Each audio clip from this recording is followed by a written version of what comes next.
Welcome back to this channel. Thank you for joining me again.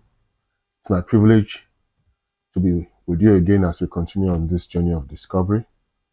So far, we have discovered from scriptures who we are as we try to live a life of dominion. We have learned that we were created for a life of dominion, which is a life of authority, a life of royalty, a life of beauty.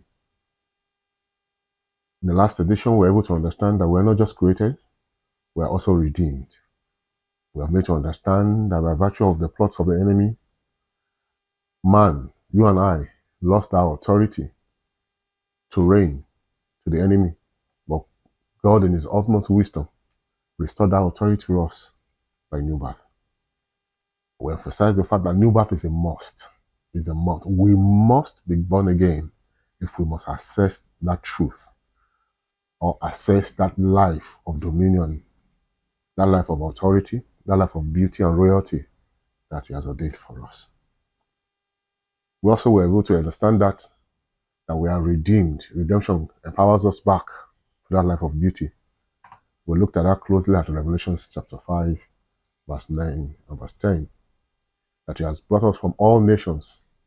He has redeemed us to Himself as kings and priests, and we are destined to reign on earth.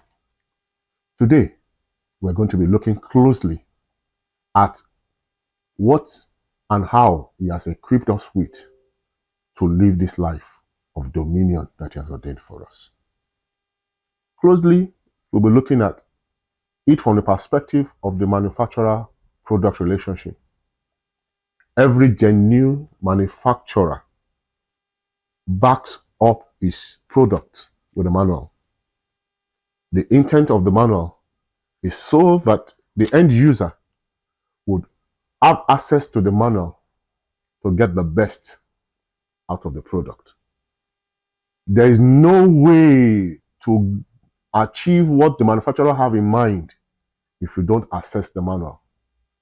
There's every likelihood to assume, there's every likelihood to use the product the way everyone around us is using it. I'll give a very, very good example. Many of us have phones, but the truth is that many of us don't actually take time to go to the manual of those phones. Why? Because we believe what our phones meant for: making phone calls, sending text messages, receiving emails, sending emails, going on social media, doing all what? True.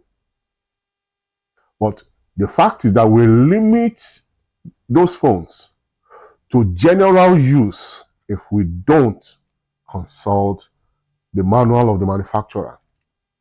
Meaning, our lives will appear general, vogue, the vicious circle, until we find out what the manufacturer intended for the product.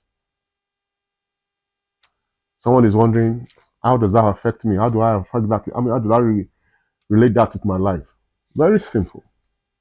Ephesians chapter 1, verse 4 emphasizes this truth that every manufacturer aligns with, which is that the product is decided before the factory is built.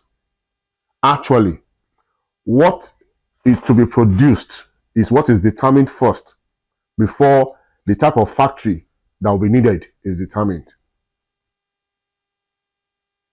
A pure water factory would definitely not be built the way a furniture factory will be built. That means the product determines the factory or where the product is produced from.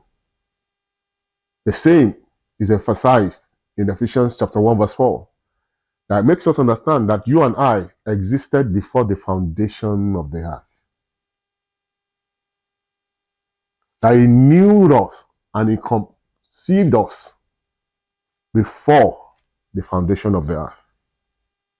If this is true, it means there was no accident about where and how you and I were birthed. Somebody is saying, where is he going with this? I'm here to let you know today that there's no accident about how you were born. The choice of your parents and the circumstance of your birth and my birth were preconceived by him to suit why we're here. Every product is always properly equipped for the essence of its manufacture. Let me give this illustration I like giving most of the time.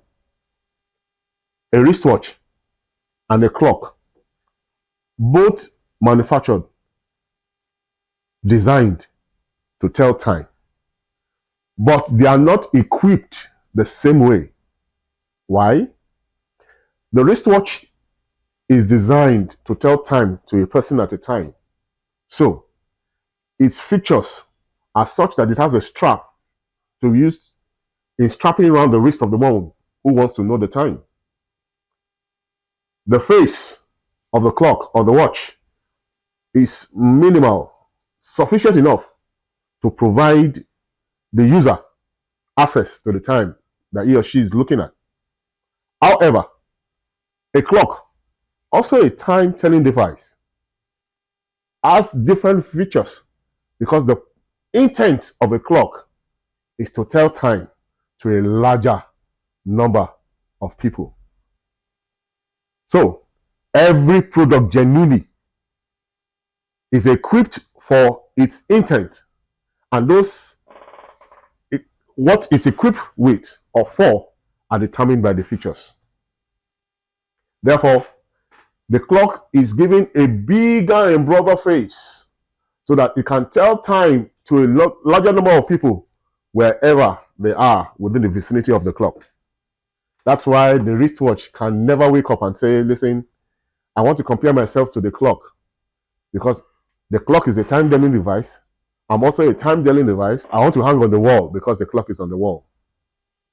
Listen, beloved, what you need for this journey, you have already been equipped with. What you need for a life of authority, a life of royalty, and a life of beauty here. All these have been determined before time.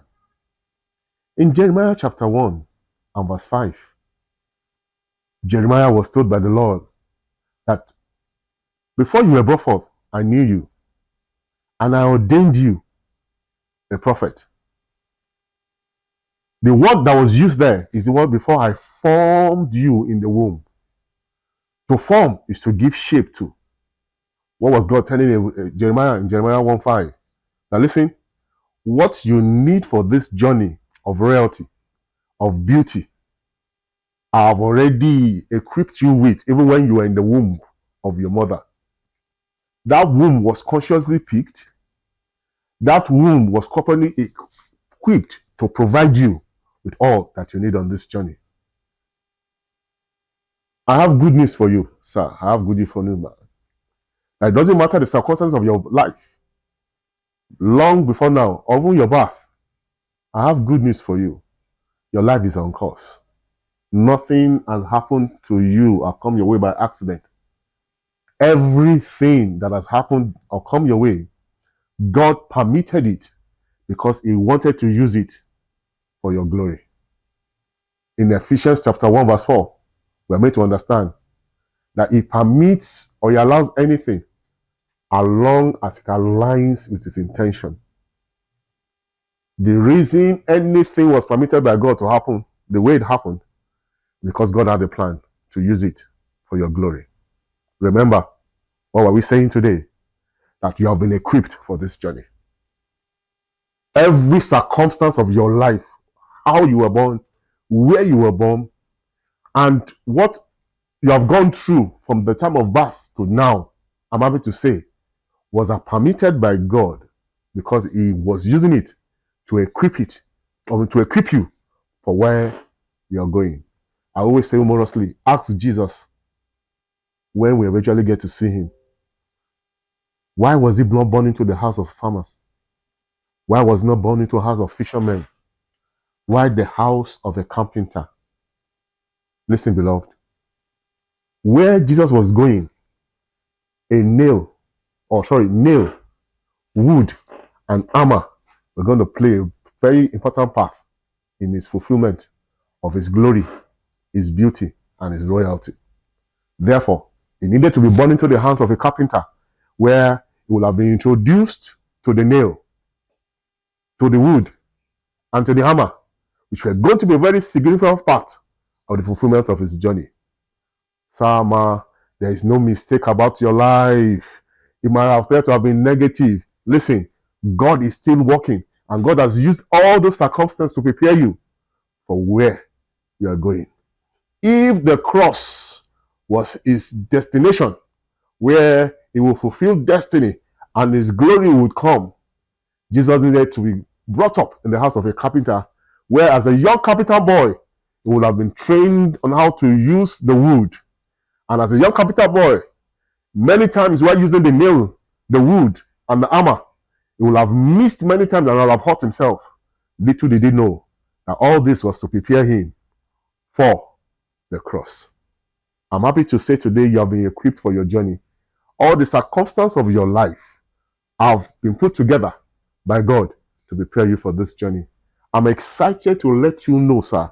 I'm excited to let you know that you are on course and there's no mistake about your life.